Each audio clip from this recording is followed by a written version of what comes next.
또 한 주를 은혜 가운데 마치셨습니까? 하나님은 우리의 삶 속에 깊이 관여하기를 원하십니다. 그러나 우리가 우리의 모든 삶을 맡기고 또 의지하고 세상에 빼앗긴 마음을 주께로 가져오기를 바랍니다. 세상과 구별된 삶을 하나님은 살기 원하십니다. 오늘도 그런 하루를 마무리하며 한 주를 마무리하며 새로운 또 한 주를 준비하는 여러분 되시기를 주 예수 그리스도 이름으로 축원드립니다. 자, 지금 고린도전서 7장을 이제 마무리합니다. 바울에게 질문했던 여러 질문 중에서 결혼에 관한 어떤 그 질문에 대해서 포괄적으로 답을 주고 있는 부분이 이 7장입니다. 그 중에서 오늘은 마지막 32절부터 40절이라는 거죠. 자, 지금 이 부분을 지금 이제 32절부터 35절, 또 36절부터 38절, 39절부터 40절 이렇게 세 문단으로 이렇게 구분하려고 하는데요. 32절, 35절까지는 미혼자의 결혼 문제를 다시 이제 다루면서 주를 섬김에 있어 독신 생활이 주는 어떤 상대적 유익을 밝히고 있고요. 36절부터 38절은 결혼 시기가 다 된 어떤 홍기가 찬 그런 딸을 둔 부모에게 주는 권면으로 볼 수 있고요. 39절, 40절은 결혼과 관련된 또 다른 측면의 문제에 대해서 바울이 자신의 견해를 밝히고 있습니다. 특히 이제 과부의 어떤 재혼에 관한 것이라고 보면 되거든요. 그래서 오늘 이 부분을 한번 같이 나누도록 하겠습니다. 그래서 32절부터 35절까지를 먼저 읽겠습니다. 너희가 염려 없기를 원하노라. 장가가지 않은 자는 주의 일을 염려하여 어찌하여야 주를 기쁘시게 할까 하되 장가간 자는 세상 일을 염려하여 어찌하여야 아내를 기쁘게 할까 하여 마음이 갈라지며 시집가지 않은 자와 처녀는 주의 일을 염려하여 몸과 영을 다 거룩하게 하려 하되 시집간 자는 세상 일을 염려하여 어찌하여야 남편을 기쁘게 할까 하느니라. 내가 이것을 말하면 너희의 유익을 위함이요 너희에게 올무를 놓으려 함이 아니니 오직 너희로 하여금 이치에 합당하게 하여 흐트러짐이 없이 주를 섬기게 하려 함이라. 바울은 결혼이 곧 또 다른 염려로 간다는 거죠. 인생은 염려인데 결혼한 사람도 염려를 하고 결혼하지 않는 사람도 염려를 하는데 남자의 경우 장가가지 않은 자는 주를 위한 염려를 하게 되지만 그래서 어떻게 하면 주를 기쁘시게 할까를 생각하지만 장가를 가게 되면 세상 일을 염려하고 어찌하면 아내를 기쁘게 할까로 바뀌어져 버려서 주를 위한 염려보다는 가족들을 향한 염려로 바뀌어 버린다는 거죠. 그래서 이렇게 마음이 갈라지게 된다는 겁니다. 또 시집가지 않은 자와 처녀 역시 주의 일을 염려하였어요. 몸과 영을 다 거룩하게 구별됐어요. 그래서 처녀 때요 참 신앙 좋잖아요. 근데 시집 가버리면요 진짜 매여버려요. 남편한테 매이고 자식한테 매였어요. 거기에 빠져가지고요 그게 염려해서 진짜 중요한 것을 못하게 되는 겁니다. 근데 바울이 이것을 기록한 목적이 뭡니까? 바로 유익을 주기 위한 겁니다.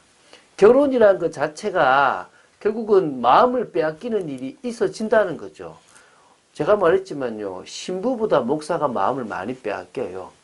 목사가 더 가정을 이해할 수 있고 성도를 이해할 수 있지만 사실은 내 자식, 내 가정이 돼버리니까요. 그걸 넘어서는 목회자가 귀한 목회자고 중심 있는 목회자라고 할 수가 있는 겁니다. 저는 그래서 어떨 때는 그냥 그만하라고 이렇게 이야기하고 저의 길을 가려고 많이 합니다. 왜냐하면요 나도 모르게 이렇게 듣다 보면요 속을 수 있을 때가 많더라는 겁니다. 그래서 이제 바울이 뭐라 하냐면 올무를 놓으려고 하는 것이 아니다. 넘어지게 하려고 하는 것이 아니고 트집을 잡으려고 하는 게 아니다. 이치에 합당하여 흐트러짐 없이 주를 섬기. 우리는요 사나 죽으나 주의 것입니다. 주를 섬기는 것보다 더 중요한 일이 없습니다. 믿습니까? 그 일을 할 수 있는 여러분 되시기 바랍니다. 자, 36절부터 38절 또 문단을 보겠습니다. 그러므로 만일 누가 자기 약혼녀에 대한 행동이 합당하지 못한 줄로 생각할 때에 그 약혼녀의 홍기도 지나고 그같이 할 필요가 있거든 원하는 대로 하라. 그것은 죄 짓는 것이 아니니 그들로 결혼하게 하라. 그러나 그가 마음을 정하고 또 부득이한 일도 없고 자기 뜻대로 할 권리가 있어서 그 약혼녀를 그대로 두기로 하여도 잘하는 것이니라. 그러므로 결혼하는 자도 잘하거니와 결혼하지 아니하는 자는 더 잘하는 것이니라. 지금 바울은 계속 독신을 은근히 주장하고 있습니다. 계속 혼자 사는 게 유익하다. 주를 위해 사는 게 유익하다. 염려도 세상 염려를 하지 주를 위해서 염려 안 한다. 이렇게 계속 혼자 살기를 강조합니다. 왜? 말세니까.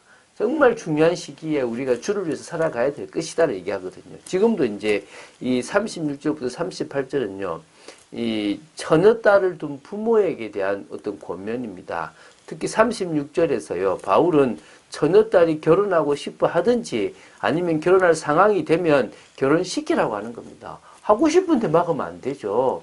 하고 싶다면 보내고 때가 되면 보내라는 겁니다. 즉, 이 바울은요, 결혼을 무조건 반대하는 것은 아닙니다. 당사자의 견해, 마음을요, 최대한 존중한 상태에서 이 권면을 준 겁니다. 그러나, 바울은요, 이 주님의 재림이 곧 이루어질 것으로 생각한 겁니다. 2000년 지났는데. 근데 이게 지금요, 왜 성경이 중요한 거냐면요, 우리는 늘 당대에 주님이 오실 거라는 생각을 가지고 살아가라는 것입니다. 너무나요, 집에 짐이 쌓이고 막 일평생 죽을 때까지 살아갈 것처럼 살아가는 그 인생이요, 어리석다라는 것들을 참 많이 생각하거든요. 여러분 정말 깨어있는 여러분 되시기 바랍니다. 그래서 웬만하면 미혼자들은 결혼하지 말고 자기처럼요, 독신으로 지낼 것을 지금 더 낫다라고 지금 이야기하고 있습니다. 왜? 결혼하면요, 마음이 자꾸 나뉘어집니다. 주님을 향한 어떤 중심을 가지고 막 섬기는 것이 아니라 그런 것에서 자꾸 빼앗겨서요, 세상적인 것에 마음이 뺏긴다는 겁니다. 그래서 정말 우리의 중심을 주를 위해서 할 수 있다면 결혼을 해도 되고 안 해도 되는 겁니다. 오늘 정말 온 가족이 주를 위해서 살아가는 여러분 되시기 바랍니다. 아내가 그 남편이 살아있는 동안에 매여 있다가 남편이 죽으면 자유로워 자기 뜻대로 시집갈 것이나 주 안에서만 할 것이니라. 그러나 내 뜻에는 그냥 지내는 것이 더욱 복이 있으리로다. 나도 또한 하나님의 영을 받은 줄로 생각하노라. 또 그렇죠. 그러나 내 뜻에는 그냥 지내는 것이 더욱 복이 있다. 이 39절 40절은요. 과부들의 재혼에 대한 교훈이라고 보시면 됩니다. 과부들의 결혼 원리는 처녀들의 경우와 동일합니다. 뭐죠? 과부들은 다시 결혼하든지 혼자 지내든지 자기의 뜻과 의지를 따라서 결정할 수가 있습니다. 그러나 그들에게 하나의 조건이 있죠. 뭡니까? 주 안에서만 해라. 이거 뭡니까? 미혼한 성도도 마찬가지지만 어떤 경우라도 주를 믿는 신앙 안에서 좋은 결정을 하고 좋은 결혼을 해라는 겁니다. 그러나 혼자 지내는 것이 그냥 지내는 것이 과부면 과부로서 그냥 지내는 것이 복이라는 것입니다. 자신도요, 그런 어떤 혼자 지낼 수 있는 성령의 은혜를 받았다는 것입니다. 자, 결혼 좋습니다. 하나님이 결혼이라는 것을 장려하셨고 가정이라는 것을 만들어 놓으셨습니다. 그러나 그보다 더 중요한 것은 정말 주를 위하여 살아가는 인생입니다. 가정에 매여버리고 자식에 매여버리고 아내에 또 남편에 매여버리는 인생이 참 안타깝다는 거죠. 속을 수 있는 것들이 너무너무 많다는 것입니다. 온 가족이 합력하여 선을 이루는 그런 귀한 가정 되어야 될 줄 믿습니다. 한 주간 새로운 갈등들을 많이 보셨습니까? 지금은 무슨 갈등 속에 있습니까?